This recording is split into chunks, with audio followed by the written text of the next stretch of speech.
We came out to relax. We were here when it happened. We work right downstairs.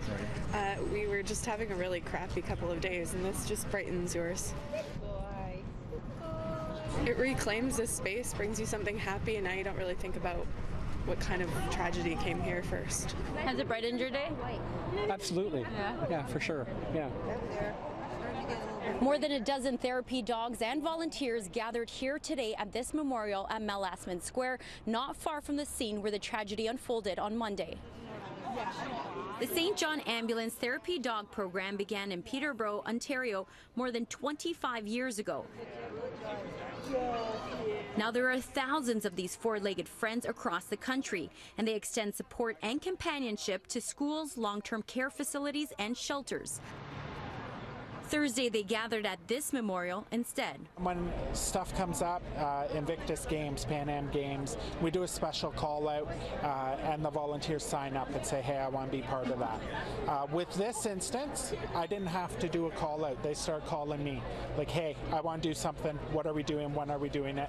They've all rearranged their schedules. They've taken time off work and they're doing what they can to come out and support the community, provide a little bit of love and compassion at a very difficult time. It's not the first time therapy dogs have been used to comfort victims of tragedy. They were used after the Humboldt crash and after the Pulse nightclub and Sandy Hook shootings in the States. Oh, you know what? She's so intuitive, and she really loves people, and she loves the attention, and I don't know. She likes brings, the mic. Yeah, that's right. She brings us a lot of happiness every day, so I hope she can do the same for others. Kelly Shepard and Claude Sylvain are critical care paramedics. Both responded to the scene Monday. I know it's hard to explain.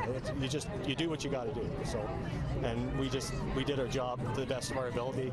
All the crews did that were on the scene, the supervisory staff that were on the scene that were overseeing it, the ambulance crews that were treating the patients, the paramedics, and everybody stepped right up to the plate and then some. It was quite the experience from that regard to see all your peers and colleagues bringing up the next tier. We heard this on the radio, and our station's the one just over here. So, and my partner sort of said to me, I want to go see the dogs. Yes, I see you. Yes, I do. How do you think this is helping not only you, but also other people in the community?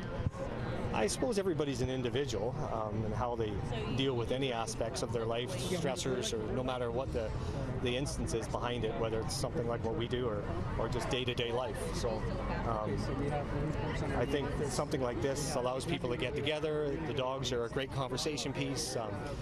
As you can see, there isn't anybody here who doesn't like a dog. So, and it's just a great way for everybody to get together, bond, discuss that sort of thing. And the dogs sort of bring that all together, I think. The dogs help relieve stress. They let you forget about the things that are going on. And even if it's for a 5 or 10 minute little break, you're completely enthralled in that dog. If you didn't have a chance to visit the therapy dogs or the volunteers, you can do so tomorrow from 11 a.m. to 1 p.m. At Mel Lastman Square, Stella Quisto, City News.